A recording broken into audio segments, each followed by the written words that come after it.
Hi and welcome to another episode of the Getting Things Done podcast from GTD Nordic. I am Morten and I'm here as always with my friend and colleague Lars Roskil Hendriksen. Merhaba Lars.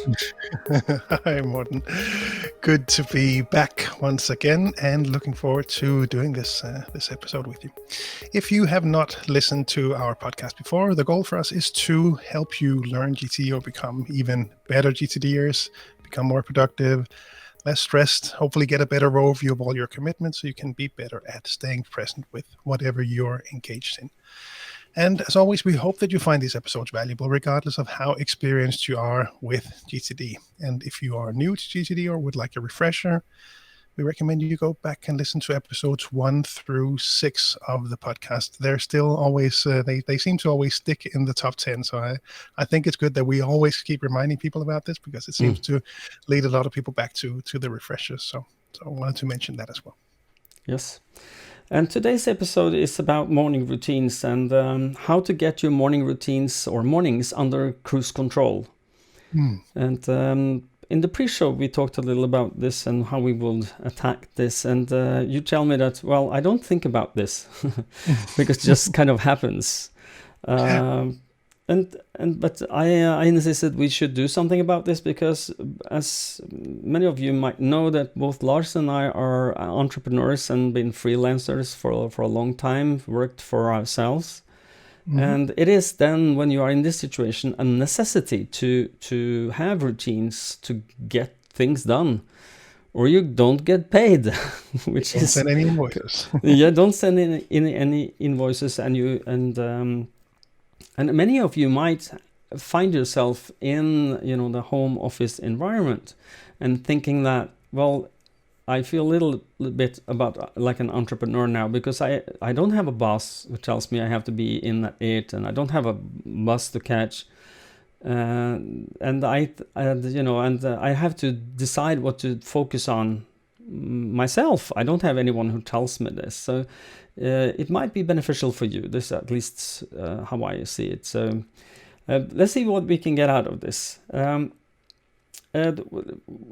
Let's talk a little bit about expectations. If you have expectations, like if you have a colleague or someone who expects you get up at some certain point, that is what forces you into a routine at some point. But if you don't have this, how can you mold your own routines? How can you, repeat them so that they become routines and habits becoming routines? Yeah. And like we spoke about in the beginning, it's really, depends on where you're coming from and your motivation. Like you said, there will be, your average work day previously might have been to get to the office by 8, and that was sort of easy. That was the motivation, the standards, probably the habits for you as well at those times. And now perhaps things are different, and reestablishing or finding out new habits or what might work for you now that you perhaps are working from home at this time. I realize that this is about becoming your own master, and you are your own worst master if you don't have some routines, if you don't build them. So I would say on a the big picture level that routines are there to support you not to think. Most people I know at least have a routine where they will go into the toilet in the morning after getting up, and they have a certain set of habits they built that become routines. Maybe they go to the toilet first and then they wash their hands, hopefully, and they and maybe they brush their teeth, or I don't know what are your routines. But these are the things that are on cruise control. But what happens when you don't have expectations to get up? Would you say it is important that you anyway get up at the same time or at a fixed time? Would you call that a routine you would recommend, Lars?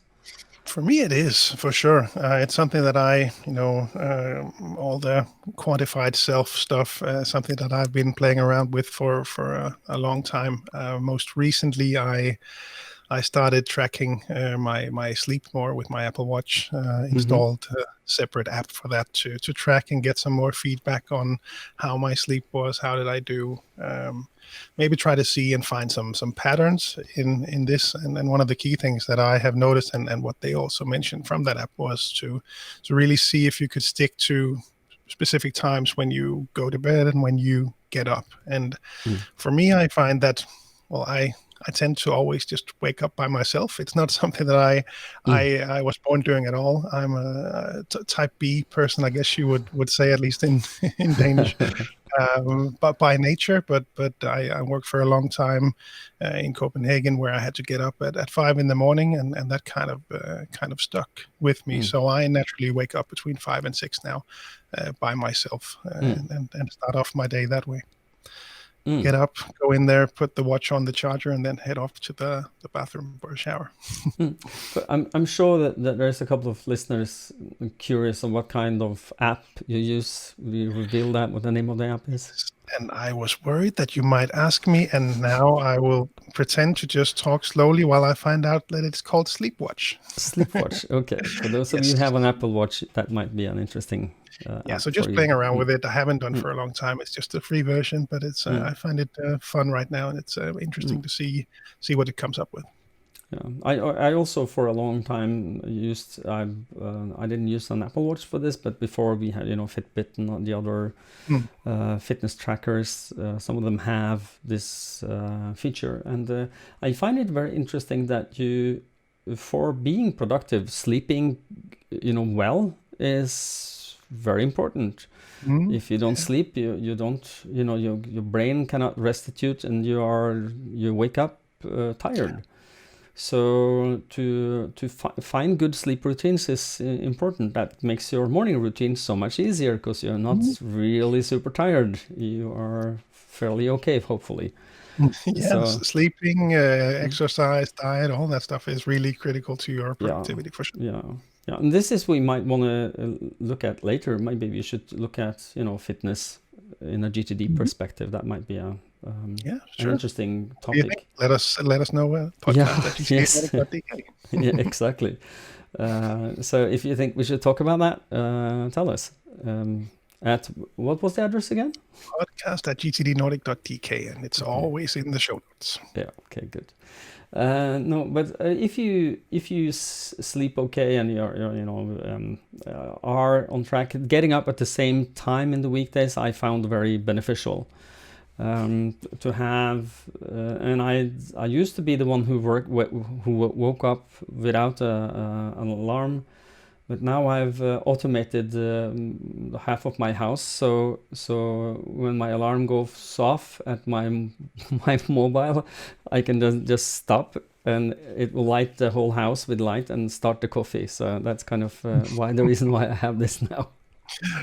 Sometimes I wake up a little before, but I use the alarm watch just for that.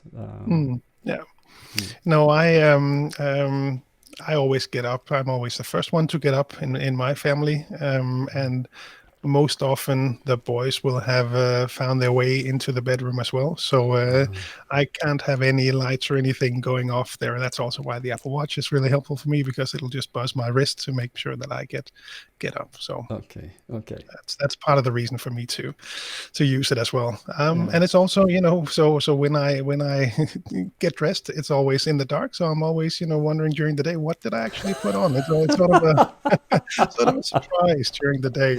That's right. Yeah, that's what I managed to find in there. That's funny. Yeah, well, this makes it interesting.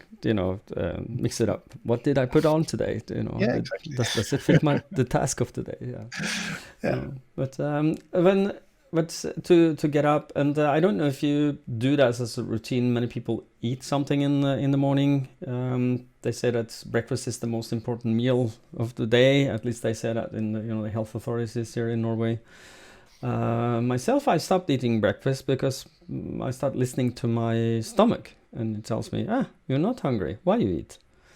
But I'm then very wary of when I start getting hungry, because then I will eat immediately. I feel some hunger. So do you eat a breakfast in the morning?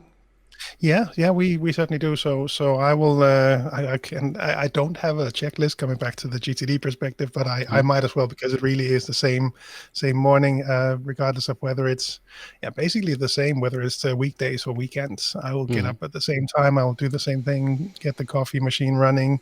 mm, I'll create scrambled eggs for my wife and I, and then mm, get the oatmeal for the kids. Make sure to no, most days we'll enjoy a cup of coffee while the boys are playing a bit, mm, and then head off to the office, perhaps dropping the boys off at the daycare center on the way. mm. And because you do still have an office. Yes, I do. Yeah. I'm having a home office, so my morning is fairly close to yours. After getting up, I for those of you who can watch this, you see I have a beard, but I shave every day, which means under my chin you don't see hair, I have hair on my neck. I shave every morning, and I have a routine where I go and get mine because I still read and enjoy my paper newspapers. I am that kind of guy. And then I have about 45 minutes with a slow breakfast with my wife. She always make fresh fruit and vegetable juice every morning. And coffee. Nice. Yeah, so that's our breakfast. And when I get closer to 8, I will tell her and me I am going to the office now. It's kind of like shifting gears. I don't know. Do you just you physically shift locations, but if you work from home, do you do something similar and tell yourself now I go to the office, or the Yeah, I boys probably do maybe? that, but I wouldn't probably express it directly because they would also be heading out the door. So I would be Yeah. anyway on my own and heading into the office if I were working from home. Hmm. But I think it is if you work from home and find that it is difficult to make a distinction between work and private life. I find it, and I've read also several articles about the same topic, is that it's good to make a distinction, telling yourself, now I go to work, this is my work time. Because if you don't have this as a routine, and you might be finding yourself in lack of motivation and end up on your sofa with Netflix instead Yeah. after a little while, because I didn't make the decision that I am actually going to work now. And Yeah, and getting dressed for work as well, even though you're yes, working from home, getting into that work outfit can really make a difference. yeah. And I also every morning when I go to the office, even if it's home, I put on my shirt if I am going to see a client or do a podcast with you, and I will always put on a shirt for the occasion, and then I feel more like business. Now I'm at the office, I will make something. That is also part of my morning routine. And then one GTD morning routine, I must admit that I struggled for a long time before it kind of actually stuck with me. But that is to always start with checking my calendar first when I get into the office. I open my Mac, and I, instead of diving into emails, which many people do, which is really no, which I also struggled for a while to do, I opened the calendar first. I guess you do the same? Yeah, so I actually have the way I've done it again to minimize any need for brain power in the morning, because that's not always there. Mm-hmm. I have a series of 8 applications that I actually open right away. So they're in they're next to the Finder. They're just sequentially down there, so no thinking needed. Just opening all of them, and one of them will be the email client, but I'll quickly hit the minimize button to get it out of the way. But just so I know that it's part of the check that I do in the morning. Mm. And my computer is always on. I restart it every 2 weeks or something. So all the programs I need is, when I shut down, we'll come to that after, when, I'm closing my office hours. I close all the programs I don't use, but as a part of I am system shutdown. But I always start in my calendar, and I also, because I don't, I think you use the mail app in your Mac, I guess, or do you No, use it's actually Chrome? a browser. browser, As Chrome, yeah. Chrome for Gmail, because I use something a plugin there called Inbox When Ready, which automatically hides my inbox. I have to physically go and then click for and open to see the emails. It don't even show me how many emails I gotten that's unread, which is a lifesaver because I'm so curious. If you show me I have something like I read something, I have something unread, I will want to go, oh, what is this? Very I curious. think a lot of people can recognize that. I had a coaching client on Tuesday where we both agreed that we both had that same kind of need to check it. So he was actually also using Gmail in the Chrome browser. So we installed, we talked about Inbox When Ready and also the Boomerang plugin to do the same kind of thing, hide the new emails so you don't see. Yeah, and that's a lifesaver for not being pulled into this. And there's a possibility for you to, if you are in Outlook, many people are, to go into alternatives under files, and I think you can then go for advanced and then click start Outlook in. Normally that's the inbox, but then you can choose calendar instead. So that when you start your Outlook, you don't go into your calendar. Don't go into your emails, but it starts in your calendar mode. That kind of gives you the right. And the idea for this is to get the overview of what you will do today. What have I committed to do today for me or for others? Yeah. And then I would look at my list, my GTD lists in OmniFocus to see what can I do if I have some spare time. That I've flagged as interesting, or I just go through the context lists. Depending on if I made some work the day before, I can tag it as for today. If I have some time, this is what I want to focus on. And then if I want, I can start reading emails. But many people, myself included, I try not to. Let me rephrase that, be absolutely honest, is try not to read emails for the first maybe 45 minutes of the day. And the reason for this is that everybody else is reading emails. And if you reply to them and they find that, oh, I have an additional question to you, you will start, having ping pong email with people. And at the same time, the first 45 minutes of my day, I'm very fresh and my brain is fresh. I do the heavy lifting mentally then. So, And that's the balance that I still also really focused on trying to maintain, because it is so easy to, use all that, once the coffee starts to kick in and you have all that good brain power, to not waste it on thinking things through that you don't need that kind of brain power for. So maybe spend it on some more creative brain heavy tasks and then open up email later. Yeah. Because if you are, I would say, like most people, even if you're a, what you call a bee human or a bearmenneske, or you wake up at night when everybody else goes to sleep.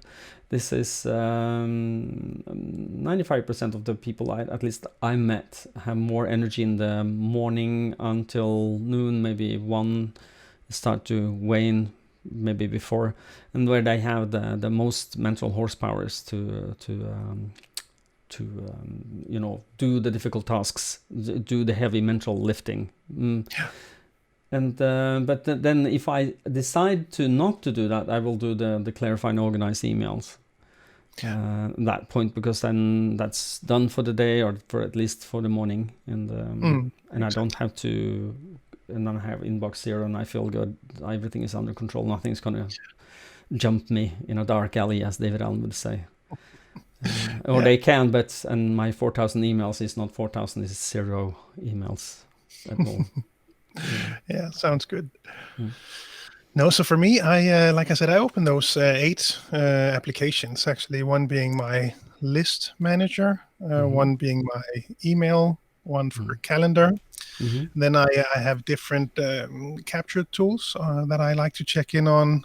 I sometimes use the Notes app for taking notes, talk to Siri for reminders, or the Memos app. So those are a quick check to see if there should be anything in there that I need to deal with. For the most time, it's just that they open, I see that they're empty or nothing to do about them, and then close them again. And then also I open a browser window, and I have one folder called Check in the Morning, which I right-click to open. It opens, I think, eight different tabs, and that's where I then make sure to check things like the CRM, for example, to see if there's anything in there with a due date for me today. Look into any ad campaigns that we have running, see that there's nothing for me to deal with there.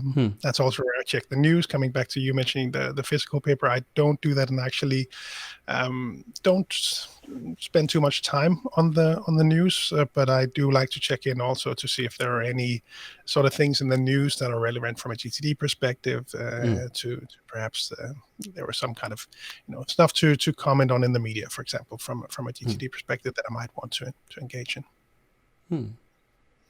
And just to go back for just 10 seconds or maybe 30 seconds about physical newspapers. The reason I'm still on have them is because, or have it, I have on, it's the newspaper I used to write in, Aftenposten in Norway, and this is the reason I have this is because it's totally distraction free. There's no notification, there's no inclination to open a web browser or to go and read something else, and it's fairly focused, and that helps me read. So that's the only reason why, because I'm so easily distracted. I really need GTD, or at least some healthy morning routines that helps me not get drifted out, of course. So, and I like paper. I mean, looking here in my inbox, I have a list as well, or a note that I wrote when talking to a client earlier today. So it's not that I'm against these the physical ones, physical formats. No. And secondary reason for why is that I'm sure I'm not alone in this. At least I hope not. Excessive reading of news. If you get in. We have had the pandemic and the Trump in the U.S. and everything there with the Congress and everything. You kind of it's easy to get wrapped up and don't get out of that news cycle. There's something new is happening all the time, and it's kind of terrifying and fascinating at the same time to see. Hi, Morten. I have problems with this. Okay. I used to be a news addict. Back in the day with Google Reader, you could actually see your stats in there, and I clearly remember that I skimmed more than 10,000 headlines a month, and read some of them, of course, as well. So obviously that would take a lot of time, a lot of information for my brain that would likely also impact other abilities. So we try to stay a bit off. We're often the last people, my wife and I, the last people to find out about different news. Yeah, well, I've been down that dark alley. It's kind of consuming. So, well, trying to get back to the morning routines again. So if we establish sleep is good, to have try and establish a habit that gets you into work mode when you go to the home office or the office, and the reason why we should do this, as far as I see, is that you want to get everything so much under cruise control that it's kind of becomes a routine. And when it becomes a routine, you don't have to think. And you can reserve that thinking for something that gives you value. Because, clarify and organize things in GTD is all about making decisions. And we all know that can be hard. We all have had those emails where you have to think, what is this really? What does it mean to me? And do I need to do something about it?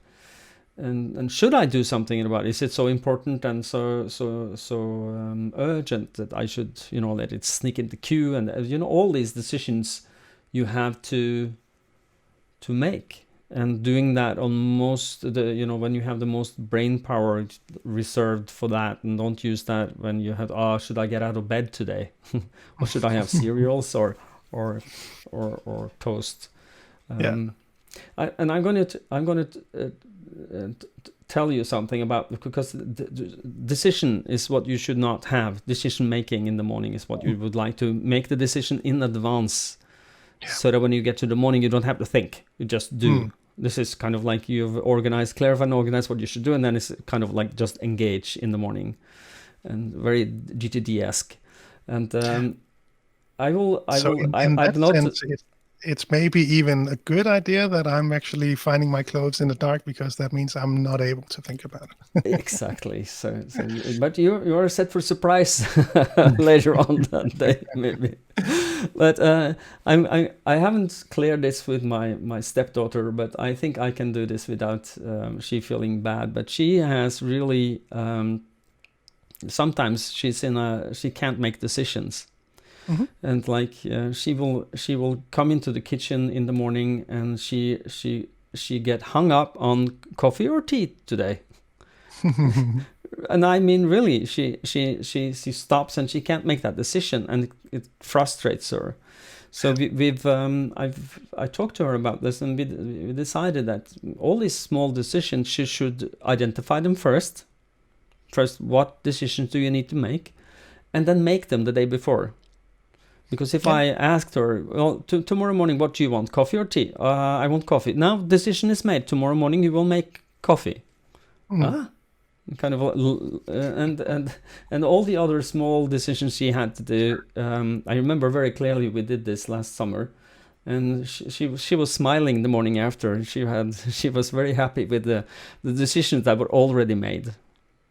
Yeah, that sounds very, very associative. From a GTD perspective. Exactly. She's very creative. No, and we see that. I'm sure you have as well, and it's some of the things that just keeps on being so interesting. When the more people we coach and work with, it's just so interesting to see how different people's brains just work with the information that they are provided. And there are different people that in my life where I know if I ask them a question to make a decision, can sometimes be a challenge. So sometimes it's if I ask a question, I get more information and maybe a question back instead, rather than a decision that I was exactly. So you learn to work with that and figure out the different strategies for how to handle that. And coming back to your example there, I'm sure that the listeners can recognize that there are things in their life where they might get stuck, maybe not to that extent, or maybe not all the time, but really trying to set up habits to avoid that. That's really valuable. One thing that I wanted to get back to was the use of the calendar in the morning. One thing that I have noted from both myself and clients as well is to keep an eye on those things in your calendar that require preparation. So it's not only that you see the calendar, oh, that's great, I have a meeting with Morten at 1:00, but that you actually also think them through and say, okay, do I need to read anything, prepare anything, draft anything, draft an agenda, whatever it might be. But making sure that you actually get that done, because I clearly remember one client that would get up in the morning, see that he had 5 meetings, but he had 2 hours until the next meeting, so he could check emails and start working on his lists, and then he would be behind the rest of the day because they were almost back to back, and he would not have time to get prepared. So keeping that in mind as well might be a good tip for the GTD'ers out there. Yeah, and also one thing that I've been very adamant about from my own part here is in the last maybe 2-3 years, I've been more careful with having air around my appointments. So when I make an appointment with someone, I make sure that there is air between them, so I have time for preparation, and also the note taking after. So I always take notes during. It's like I take notes now while we talk, or before the pre-meeting we did. I take some notes, but but sometimes I have to do something about those notes. Maybe I've captured a next action for me. Maybe I want to scan this and put it into my system, because I have a note-taking system in an Evernote. I put it in there. And that takes 5-10 minutes maybe after, and I can't then just go from one meeting into the next one. I have to have some gaps. I do the exact same thing. I will never book two meetings back to back because, like when we have, for example, virtual coaching, sit there, I'll take notes as well during the meeting, but at the end, I will want to just, maybe go out and get a fresh cup of coffee and then just type out some more details, what I might want to remember, what I might want to follow up on. I also sometimes maybe also at the same time scan through them for any actions that I want to get in my system already, or too many things that I can do right away to follow up with them. That time between meetings is so critical. So exactly, and take a mini break, just for change the air in your brain. All the books I've read about restitution and productivity and the level of mental energy that you need is it's better, easier if you take what we call active breaks where you don't do any thinking. For me, that can include going out on the veranda, opening, we have a glass veranda, opening the door, just stand there and get some fresh air and look out for a few minutes, just to let my thoughts wander, and then go kiss my wife and then go back and work, and I'm ready. For those deliberate breaks, that's also something that I'm working on right now. It sounds stupid to say that I'm working on it, but as you know, we had a coaching call a while back where I mentioned this as well, that it's something that I am working on to make sure that my energy levels are optimal during the workday, but are also optimal when I get home to my wife and kids. Exactly. So taking that big picture into account, then that 20-minute walk might be the right thing to do. Yeah, and that, as we say, when you do your weekly review, a little weekly review is better than none. And if you don't have time for a 20-minute walk, it's just go outside for 5 minutes, walk around the block, and walk across the street, get another perspective, smell the air, trying to anchor yourself in reality, just be. Which is very difficult for some people, but the more better you get with GTD, the less things tend to bug you. So exactly. So, but and you will be more present, and you will be more easier to just be here right now. So, okay. On that note, I think we've ended this. We are actually we passed 30 minutes with this, and I think we did a good episode for this. And your skepticism that we couldn't find anything to talk about is brought to shame, Mr. Henriksen. We can always talk, for sure. Give us a topic and we will not have problems, I'm sure. But will you take us out as normal? Sure. Yes, so we always wrap up these episodes. A quick reminder for you all to head on over to gtdnordic.com. Have a look around there, find the country websites for each of the Nordic countries for the GTD partners in this area. For each of those sites, you can find all of the information that we have there, articles on GTD, links to the newsletter, groups on social media, where countries from each of those different Nordic countries will discuss GTD practices, tools, systems, etc. And of course, you can find all of our offerings on there as well. Speeches, coaching, seminars, physical and virtual. And for those of you outside the Nordics, gettingthingsdone.com is the place to start your GTD journey. And as always, we really hope that you find these episodes valuable. And if you do, we always really appreciate when you share the podcast with a colleague or rate us on iTunes. It really helps discoverability of the podcast. Yes, I heard just yesterday for a listener who gave us a 5-star rating because he liked it so much. And if you do, please do the same thing.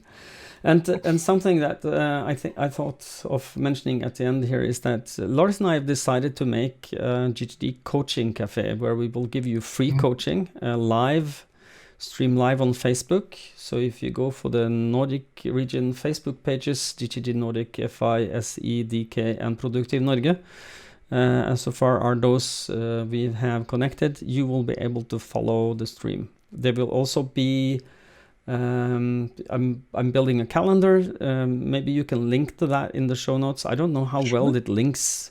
Does it link well in the show notes? Because it's a long URL. Because I built a calendar where you can subscribe to the calendar and you will be notified when we start. Oh, nice. Yeah, and that's been updated for the full year. So now you know when Very we cool. will talk.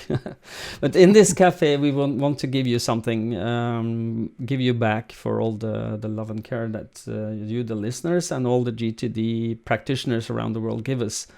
And we want to help you to get better at GTD and not just listening to us, but have your issues raised and maybe resolved, at least help you master GTD a little better. That's how what we do. So thank you for listening, and until next time, stay safe and stay productive, and hopefully we will see you you will hear us in a couple of weeks. Take care. Bye bye. Bye, everyone.